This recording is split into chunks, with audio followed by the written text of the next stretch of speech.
Today, he's a writer and a culture warrior. Columnist Matt Walsh unmasked the left's unholy trinity. Then, a survivor of one of the nation's deadliest terror attacks remembers the shootings. And then I just hear a boom, boom, boom, boom. And the man who pulled the trigger. I just remember him telling me, well, it wasn't in our plans.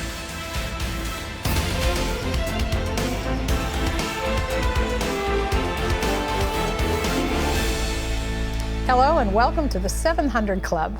Congress has given pro-life groups a victory. Now states don't have to give federal taxpayer dollars to Planned Parenthood or other abortion providers after a very close vote on Capitol Hill.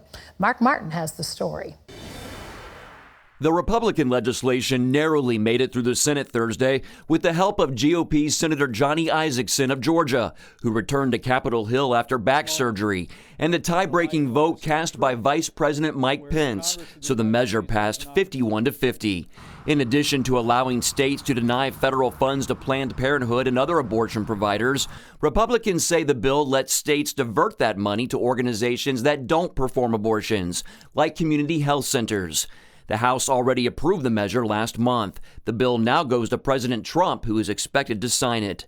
Democrats called the bill an attack on women. Senator Patty Murray of Washington labeled it shameful and dangerous. If the measure becomes law as expected, it would give Republicans and pro-life groups a morale boost and a victory after the party's health care overhaul failed to come to a vote in the House last week. The health care bill would have kept federal funds from going to Planned Parenthood for a year.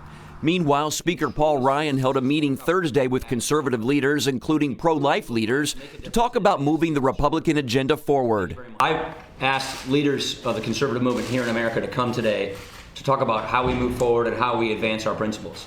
We believe in the principles of conservatism. We believe in liberty, free markets. We believe in life, the Constitution. These are important principles that we have an historic opportunity to make good on. Mark Martin, CBN News. We do believe in life, and you know, it's been said that today in our culture, perhaps the most dangerous place for a child is in the womb of its own mother. Great to see something positive being done to perhaps change some of that. Well, in other news, President Trump's nominee for the Supreme Court has gained some more support in the Senate from 2 Democrats. Ephraim Graham has that story from the CBN Newsroom. Joe Manchin from West Virginia and Heidi Heitkamp from North Dakota are going against their party by announcing their votes to approve Neil Gorsuch's nomination to the Supreme Court. Manchin and Heitkamp cite the judge's record and experience as reasons for their support. Both of them also faced difficult re-election battles in 2018. And President Trump won their stage by huge margins last year. Republicans need at least 8 Democrats to support Gorsuch to get to the 60 votes needed to confirm him. But well more than half of Senate Democrats oppose him. If Republicans do not get enough Democratic voters, they can use the nuclear option and move ahead to confirm Gorsuch with just 51 votes. North Carolina has repealed and replaced its state's transgender bathroom law that attracted national attention. The new law was passed by the Republican-led legislature and quickly signed by the new Democratic governor. This, of course, was a bipartisan compromise. It represents that it's, nobody is 100% happy, but I will say I'm 95% happy with what this bill does. I think it's a great step forward. The measure repeals the best-known section of the original law, a requirement that transgender people use the bathrooms, public restrooms, that correspond to the sex on their birth certificate. Supporters said the measure was necessary for privacy and to protect people from sexual predators. Opponents said that was nonsense and the danger was imaginary. Now the question is whether some sports championships, businesses, and others will return to the state after staying away because of that original bill. Prime Minister Benjamin Netanyahu's security cabinet approved Israel's first new settlement in 2 decades. The new settlement will replace Amona, an Israeli outpost in the central West Bank that demolished in February under the order of the Israeli Supreme Court. The new settlement will be built near Shiloh, near the Palestinian city of Ramallah in the West Bank. Palestinians claim the West Bank and East Jerusalem as part of a future state. The Israelis captured those areas in the 1967 Six-Day War. For decades, the term generation gap has been used to define how younger people see the world compared to their parents.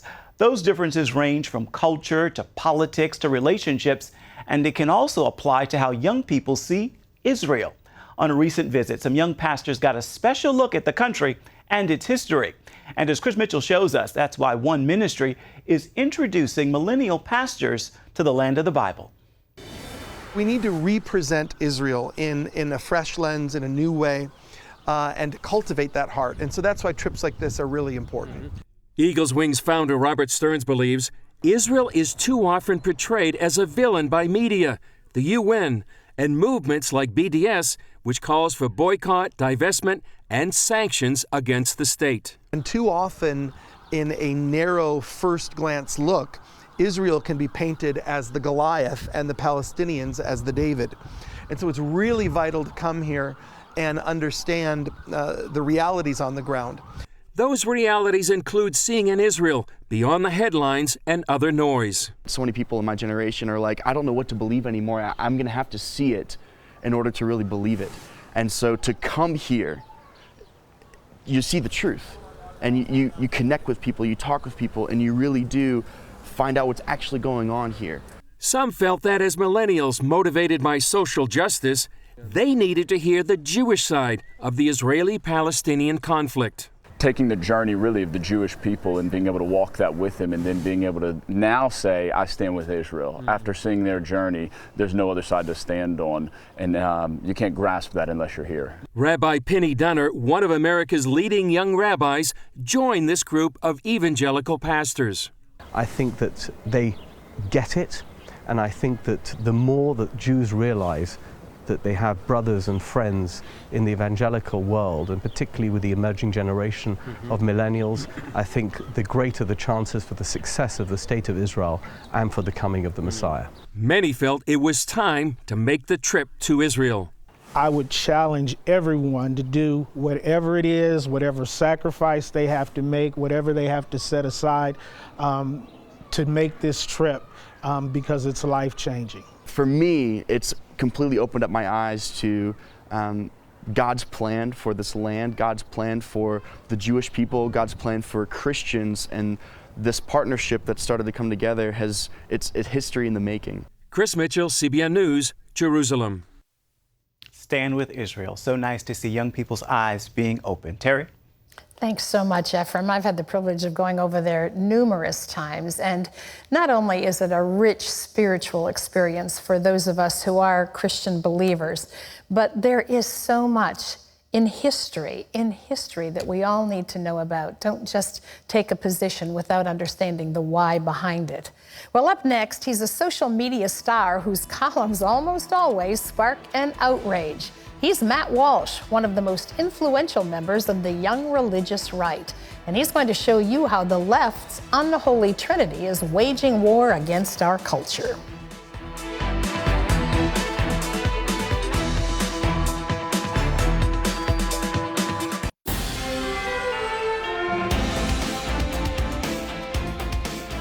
Blogger Matt Walsh is making a name for himself as one of the most influential young voices among Christian conservatives.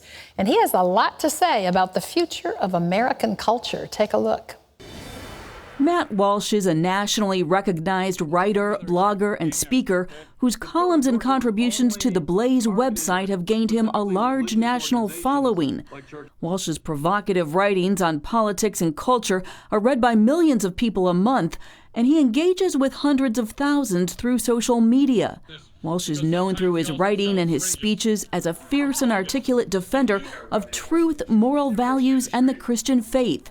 With his new book, The Unholy Trinity, Blocking the Left's Assault on Life, Marriage, and Gender, Walsh lays out a plan to defeat the progressive social agenda and reclaim American culture.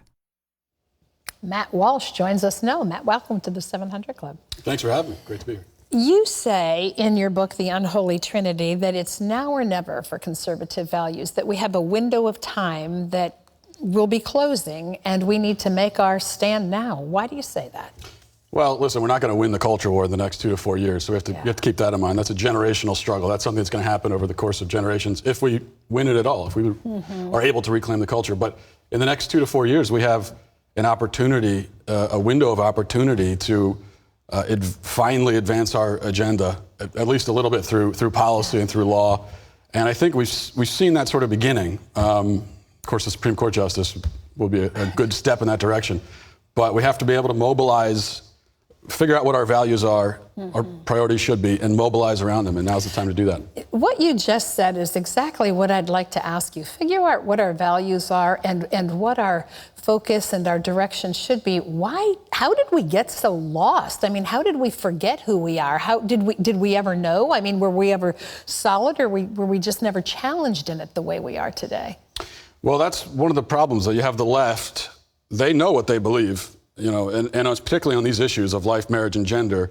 They're all on the same page. They know what they believe, and if you want to be part of that club, you have to be on the same page with them. But when you go over to the other side, particularly among Christians and conservatives, it seems like we have no idea what our priorities should be. And that's one of the reasons that I wrote the book, because, look, our foundational principles should be the sanctity of life, objective truth, God, protecting marriage, the family, the definition of men and women. These are our foundational principles upon which civilization is built. And if the word conservative means anything, I would think it means conserving those truths. And so that's what we need to rally around. Yes. Yeah. Well, you call it the unholy trinity. So let's look at the first of the three of these, and that's abortion. You say in your book that it's the high sacrament of liberalism. Tell me what you mean about that. It is. I call liberalism a death cult, because this practice of killing children is for them the foundation of their movement. It's the centerpiece of the culture war. You look at what happens if you go up against the death cult of the abortion industry. They'll come after you. And look at what's happening with David Leiden and Center for Medical Progress. They'll come after you with the entire power of government behind them and try to destroy you, because think about the power that they've given themselves with abortion. They've given themselves power over life and death.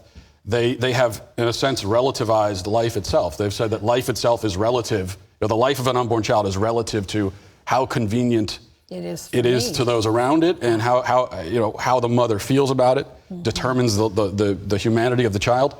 And that's an enormous power, and that's why they're trying to protect it. But we have to have a little courage in these times, I think. Well, and some of that I-meism has infiltrated the church as well. So, I mean, you're seeing it in the culture in general. Yeah. Marriage is the second part of the Trinity, and you talk about the breakdown of Christian marriage, because once we lose all of that, then the culture really does sink. We're to be the city on a hill, right? Yeah. So talk about the impact on marriage and the attack on marriage and the impact that's had on our culture. Well, the most troubling aspect of that to me is that it appears among Christians it's not just on the left. Christians have thrown up the white flag and surrendered on marriage and said, I'm not even going to talk about it. At least on the life issue, I think generally most conservative Christians would agree that, it's wrong to kill babies. But on marriage, more and more I hear even conservative Christians saying, well, look, it's lost. It doesn't really matter. Yeah. It's just let it go. Marriage we know that the family rests at the foundation of civilization, but what rests at the foundation of the foundation? That's marriage. You need to have strong marriages so that you can have strong families and we can raise our kids to go out into society and make a difference. So we can't just give up on that and say it doesn't matter. It matters. But we have to think about it before we do it, don't we? I mean, here we stand at the altar making these traditional vows and commitments, and then when the going gets tough, we bail. I mean... Yeah, absolutely. And what we have to face, it's an uncomfortable truth, but and I mean as Christians, we gave up on marriage way before this gay marriage thing happened. Because what are the dimensions of marriage? Marriage should be permanent, and marriage should be procreative. Not just should be, it is. We gave up on the permanence aspect of marriage decades ago. And even the churches said, well, whatever Jesus said about how a man and a woman are one, well, maybe that's negotiable. It's not negotiable. You stand at the altar and you give a vow to somebody. Something happens, something supernatural occurs, and you're binded to that person. And you can't just decide 5 years later, oh, never mind, we have irreconcilable differences in our marriage. I mean, there are irreconcilable differences in every marriage, but that's the truth. You're a man and you're a woman. That's an irreconcilable difference. But the whole point is to through those differences, find that common ground, to find that love. So many times issues like this in our culture are looked at as what's fair, at what's available, should be available to everyone. So what impact does same-sex marriage have? Are we looking at it through the wrong lens? Yeah, I think we are. I mean, this was never about the fight over marriage. It was never like people on our side were saying, well, gay marriage should be illegal, or it should be illegal for two men to love each other. We never said that. What we said is, so it's not about fairness, it's not about rights. It's just about what is. It's about definitions. Marriage is a certain thing. It has a certain function. It has a certain purpose. It does something. And there's only one type of relationship that falls into that category. Well, I know the third element of your unholy trinity is gender. And boy, we live in a day and an age. I mean, we just saw on the news how much confusion there's been stirred up about that. Talk about gender and its impact on our culture. Well, this is something that I think a lot of us didn't think we'd have to be talking about at all. A lot of people didn't see it coming, because up until about 18 seconds ago, everybody agreed that a man's a man, a woman's a woman, and generally you use different bathrooms and you wear different clothing, and that's just how it was. But I think once the left had succeeded in redefining human life and redefining marriage, then they said, what's next? Let's move on and redefine what it is to be a man and a woman. And I think, again, a lot of conservatives and Christians kind of sat back and laughed and said, well, they'll never succeed at that. It's ridiculous. Well, look at what they're doing. Yeah. I mean, our kids are growing up, particularly in public schools. They're now in an environment where it's taken for granted that there is no such thing, essentially, as biological sex. That is, if we just accept that and let that go, if we raise up the white flag on that one, then there is nothing left. At that point, objective truth is gone, and we live in utter moral chaos. Matt, what do we do?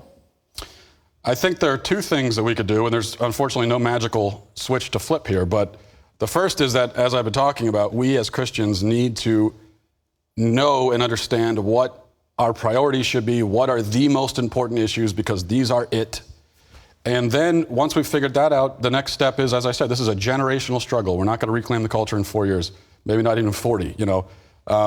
We have to raise our kids in the truth, and then they raise their kids. And maybe 70 years, 80 years from now, our great-great-grandkids can look back and say that, okay, well, we live now again in a God-fearing culture, and they can look back at us and say, we were the ones who started that process again, maybe. But that's something we'll have to fight for. Well, the culture is happening all around us, and we need to be savvy to what's going on. There is an agenda. Matt writes about it in The Unholy Trinity. It's available wherever books are sold. Highly, highly recommend it. Thank you for being with us, Matt. Thank you. Thanks you for helping give us a clear perspective. Well, coming up, a team goes inside a combat zone to rescue a stranded girl and her family. Ride along with them. That's coming up next.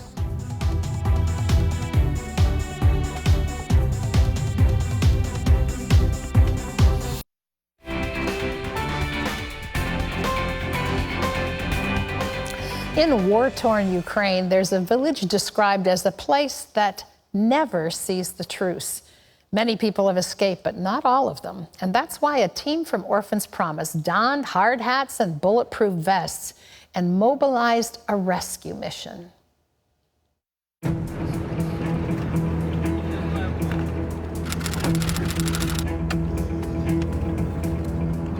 Маленьких детей здесь осталось 4, по-моему. Одна из них вот девочка, которая живет просто непосредственно прямо. Я планирую, что мы все-таки найдем этого ребенка сегодня. Начинается серая зона, дальше нам без военных не добраться. И, к счастью, такие люди нам... Вот где-то Слушай, надо вам туда взять. Я просто честно, надо спросить меня, что делали куда. Добрый день. Дедушка, дорогой, скажи, девочку здесь семья живет, вот девочка маленькая, 6 лет, вы не знаете, где они живут? А есть дети в селе, дети? Все, вот где-то у вас здесь в селе есть еще дети?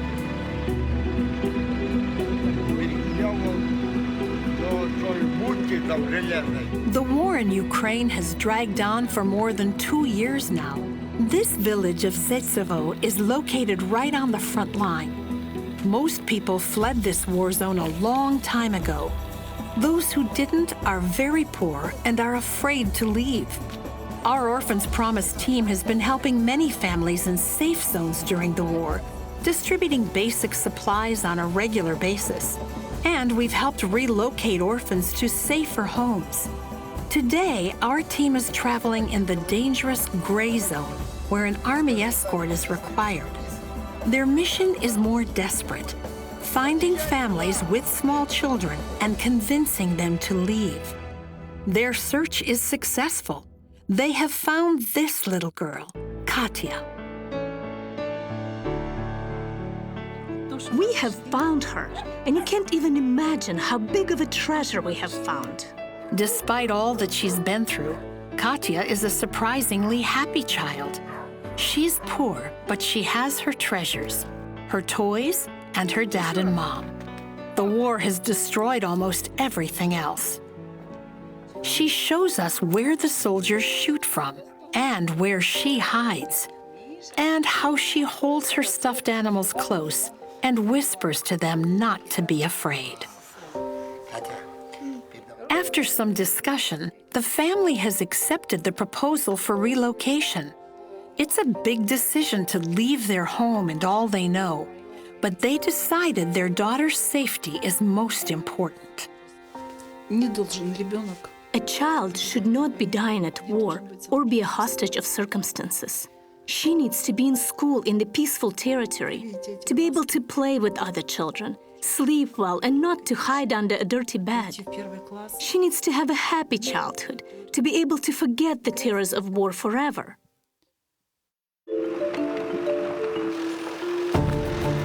A few days later, the Orphans Promise team returns with its military escort. They have put on hard hats and bulletproof vests.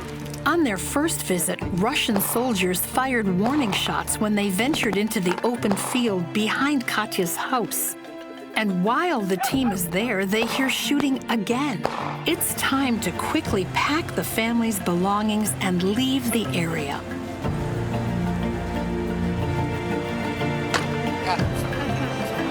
Счастливой дороги.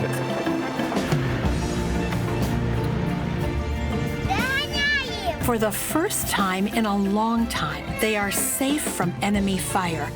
And Katya clearly understands the magnitude of this moment. The family is taken to a temporary housing center for displaced people. But soon, Orphans Promise moves them into their own home.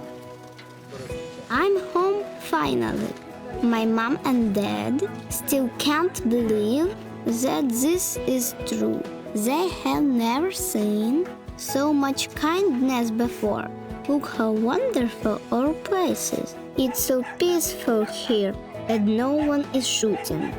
Like hundreds of other children rescued by Orphans Promise in the midst of the Ukraine war, Katya's life is dramatically changed. She is safe and secure, back in school, and has a stable home life. Most of all, she has a renewed hope for a bright and happy future. Orphans Promise is CBN's arm and outreach to orphaned and vulnerable children around the world. The story of Katya and her family has been repeated in that part of Ukraine over and over again in the last couple of years. And our people have gone back in there with bread, with water, with diapers. You know, when you hear about war somewhere, you don't always think about how the people's day-to-day life is impacted by that. I want you to know Orphans Promise continues to go in. We continue to bring things to people in need and to support families like Katya's. To have a new beginning, how do you walk away from everything you own into nothingness? Poverty is a terrible thing, but you and I can make a difference in their lives, in the lives of children like Katya, children who have no family at all, and families that are devastated by their need. Be a part of what Orphans Promise is doing around the world. It'll make you feel good because you'll know you're touching and changing lives the moment you call. Our number's toll-free. It's 1-800-700-7000. Just call and say, I'd like to be a part of what Orphans Promise is doing around the world. We welcome your friendship. We welcome your gifts. We welcome your prayers for children who are in need. They are voiceless, and they need you and I to stand with them. Well, still ahead, we want you to meet the woman who played dead while 2 terrorists sprayed her workplace with 75 rounds. That's when one of them came by and they kicked me on my leg, my right leg. And then I just hear a boom, boom, boom, boom. And I just knew, I was like, okay, I'm hit. I didn't know if I was gonna make it or not. One survivor tells the rest of her miraculous story, so don't go away.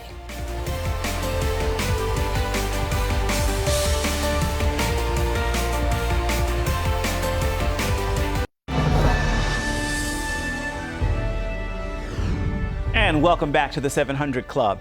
California is welcoming spring under several feet of snow, nearly 8 feet in some areas. The state's snowpack is said to be one of the biggest ever recorded, and the Los Angeles Times reports it's loaded with enough water to supply reservoirs and rivers for months.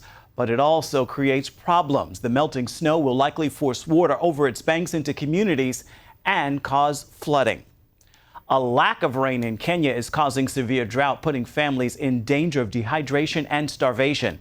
But thanks to Operation Blessing, communities are now receiving the care they need.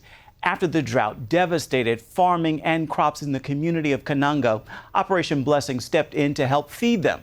Along with a team of volunteers from the International Christian Center Mombasa, Operation Blessing Kenya traveled there with a truck full of emergency supplies. That food benefited more than 300 families. It is just the latest effort carried out by Operation Blessing staff in Kenya, along with a recent action helping those suffering from starvation in South Sudan. You can learn more about Operation Blessing by going to its website, ob.org. Terry is back with much more of the 700 Club. It is coming up right after this.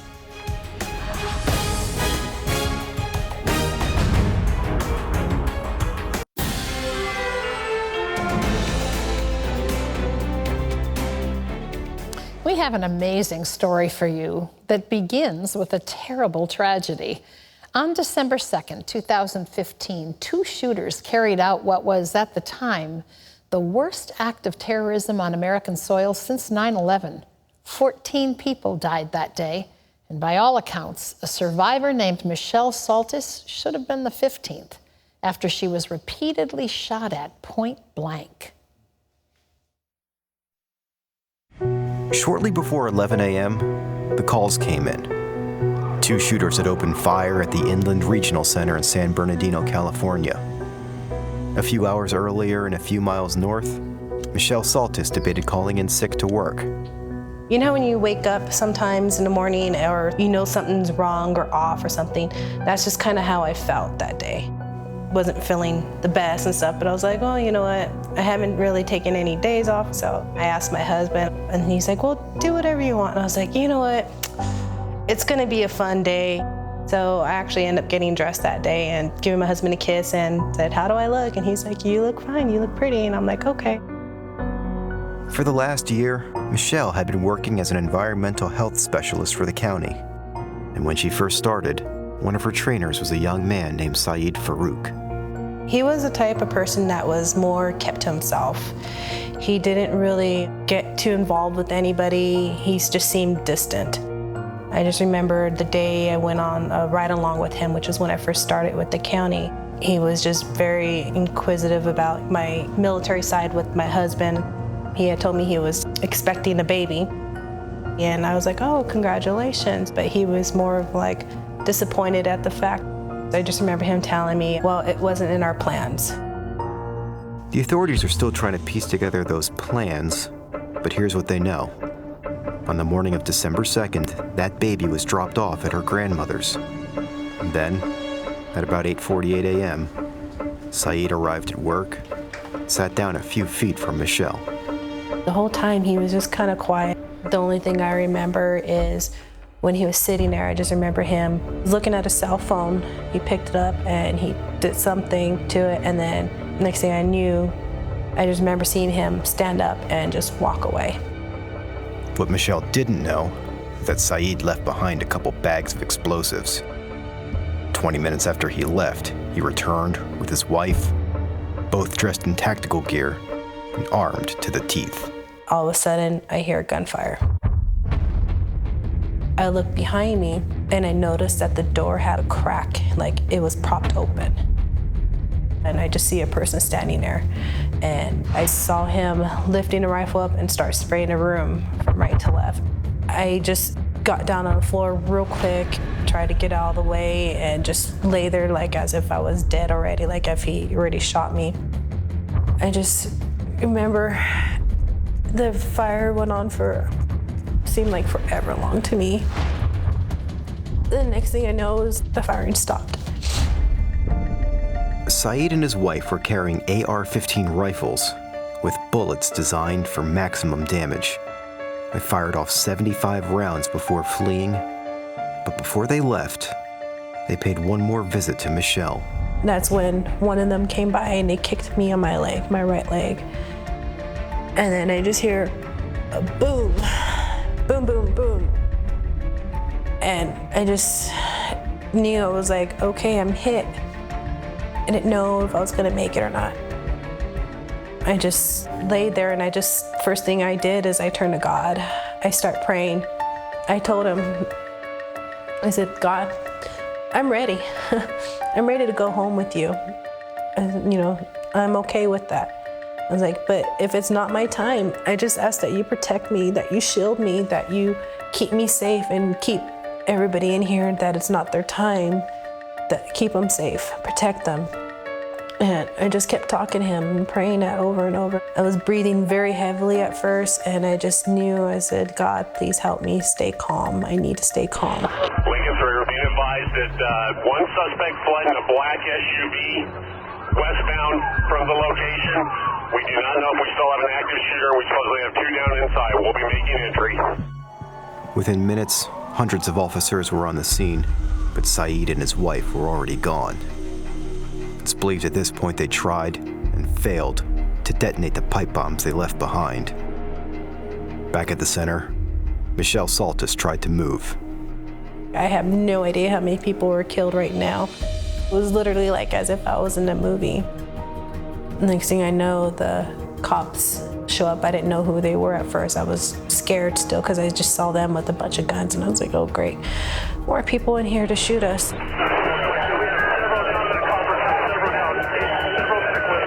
I just remember hearing them say, if you're injured or hurt and you can walk, let's go. If not, just stay there, we're gonna bring help. And I said to myself, I'm injured. I know it's gonna be hard to walk.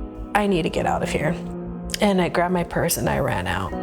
15 minutes after the attack, Saeed's wife pledged her allegiance to ISIS on social media. Meanwhile, emergency crews from around the area set up a triage unit for the victims. He looked at me, he's like, oh, sweetheart, you need to get down, you're hit. And he said it kind of like very nervous, and I looked at him, I said, calm down. I said, once I'm down, that's it. I won't be able to get up, because I was already losing feeling in my legs and everything. Michelle was rushed to the San Bernadino Medical Center. Dr. Ruben Ozario was on duty. When she arrived, she had a lot of gunshot wounds, 8 to 10, maybe a few more in her flank. So after examining her, we determined that she had intra-abdominal injuries and that she needed emergent surgery. I went to shake his hand, and Dr. Ozario kind of put my hand to the side. He leaned up and kissed me on my forehead, and he looked at me and he says, I got this, you'll be okay. And I looked at him, and I just remember started to cry, and I said, okay, thank you. I knew I was gonna be okay. I know I'm in good hands. I know that God is with me and that God sent them all for me for a reason. Sometime around 3 p.m., a tip led police to Saeed's house. He and his wife fled in a rented SUV, ready to make their last stand. Shooting at us from the SUV, eastbound on Richardson. Responding in, brought your crossfire. Right now we have 1 down outside the car, 1 down inside the car. Around that same time, Michelle woke up from surgery and learned the identity of her attackers. Honestly, when I first found out, I get really mad. I'm like, why did he have to do this? But then I have to stop and I pray and I say, you know what? I have to forgive him, because that's what God would do.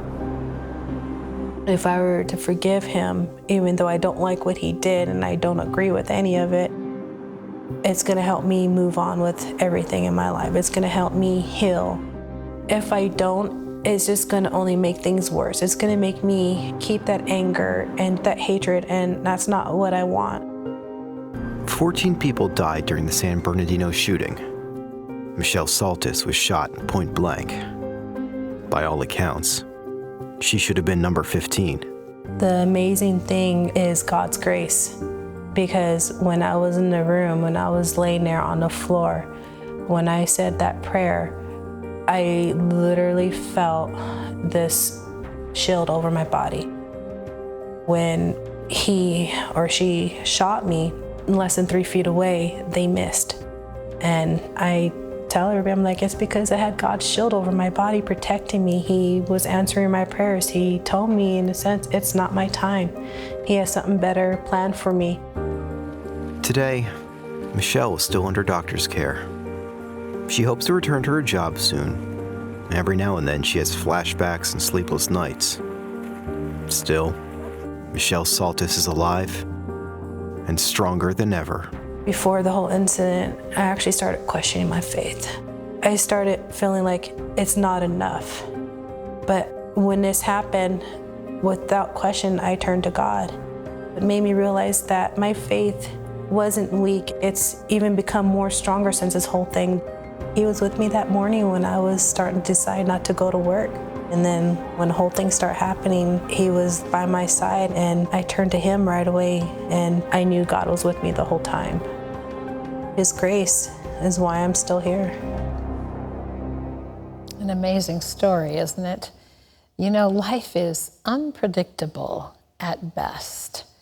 We have an opportunity in the now to know our God, to understand that we were created with intention and with purpose in mind. We have an opportunity to form a relationship with the only one who, when we're caught in life's unpredictable circumstances, will be there with us. That's what Michelle experienced. She experienced the healing, calming, peace-filled presence of the creator of the universe, who knew her by name, knew the number of hairs on her head, and was not surprised by what happened that day, even though she was. I remind you of those things because life gives some pretty mean things to us along the way. It's good to know that God's in our tomorrow, that he got there ahead of us, and it's all good. He's got your back. But there's more to this story than that. You see, Michelle was wise enough after the fact to know that she could have been totally bound up, totally devastated by and dominated by unforgiveness. You know, God asks us to forgive because it frees us. And she said so eloquently, I wasn't saying I agreed with this man, with his wife, with their beliefs, with their purpose, or what they did. I was saying, I don't want my heart to be filled with hatred or with anger. She was free to go on and live her life and to live it well. So I want to say to you today, if you're struggling in your own life with a lot of anger management issues, you know, usually you can track that back to something someone did to you, something that was unfair, something that was uninitiated by you, something that was wounding, something that was hurtful, might have even really cost you something great, as it did Michelle. God today is asking you to trust him, to trust his way, and to forgive. Will you do that right now? Just ask him. Just say, God, I don't feel like I can do this, but I'm going to do it because you tell me to, and I'm asking you to help me with it. Just speak the words, I forgive so-and-so, and I release them. There is a freedom that comes with that. And there is an opportunity for you to move forward, for you to live in that freedom, for you to live in that wholeness. It doesn't excuse what the person did to you that was unfair, but it releases you from them. That person no longer has a hook in you. You can simply walk away and begin to live your life with a new understanding of what it means to be truly free. That's what Jesus said, I came to set the captive free. He said he came to show us how to live. If he could forgive what was done to him, surely you and I can forgive what others do to us. I want to encourage you to do that today. If you need to pray with someone about something that's going on in your life that just really has a hold of your heart and mind and you're struggling with it, call our toll-free number. It's 1-800-700-7000. And by the way, when you call, if you'd like to know what the Word of God has to say about forgiveness, we've got a great little pamphlet for you. It's called just that, Forgiveness. It's filled with wonderful, wonderful thoughts from the Word of God, and we'd like to share those with you. So you call now, ask for this, it's free. We'd love to send it to you. We want to help you move into that next step of freedom in your own life. Well, up next, a dropout who wanted to be a tough guy, but there was just one problem. I wanted to be that guy that, hey, you don't mess with Abraham or he's gonna get you, when in reality I was scared. He's not scared anymore, but he's also not trying to be tough anymore. You'll see what changed, and that's next.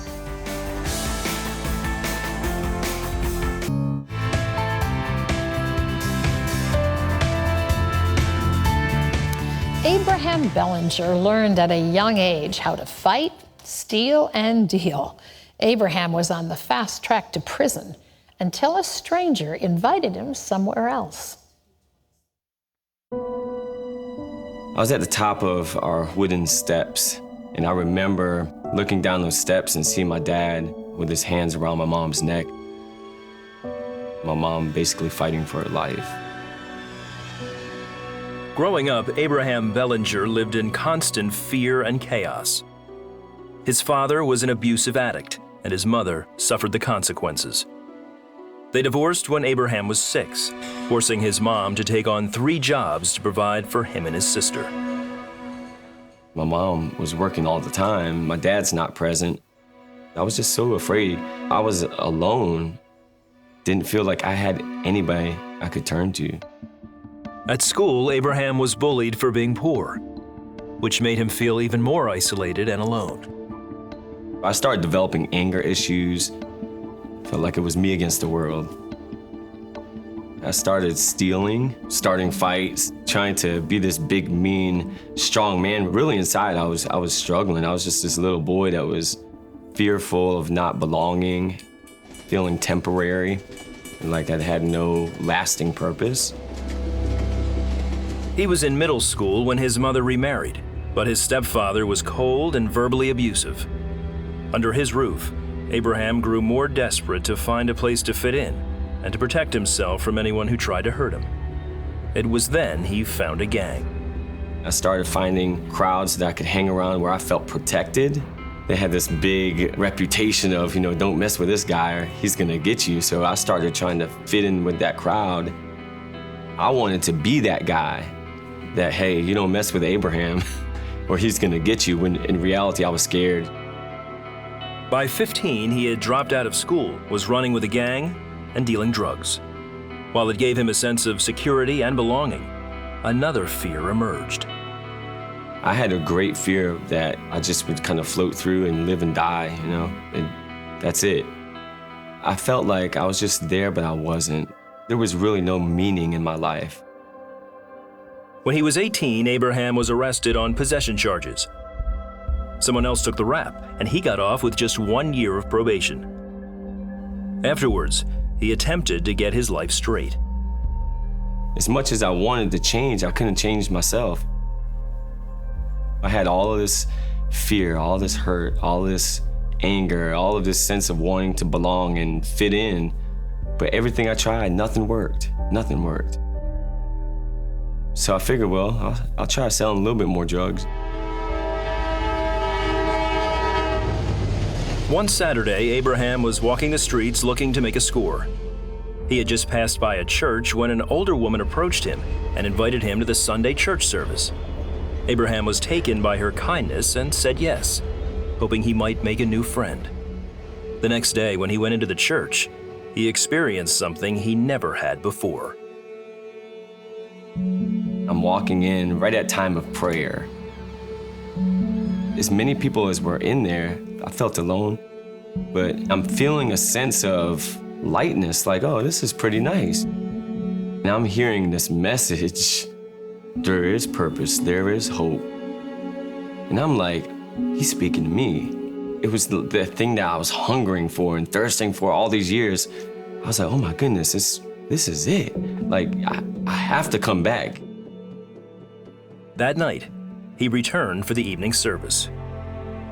God himself came to me right there and let me know, I'm who you've been searching for. I'm the belonging you need. He showed me that he was there with me the whole time. He took my loneliness and he filled it with his love. He filled it with his grace. And I was like, all right, Lord, this is it. Like, I want you. I don't want anything else. At that moment, Abraham found where he belonged, in the arms of his heavenly Father. In the following years, he realized his purpose and became a preacher. He even founded a church which continues to grow. These days, he keeps pretty busy as a husband and father of 5, and he credits God for all of it.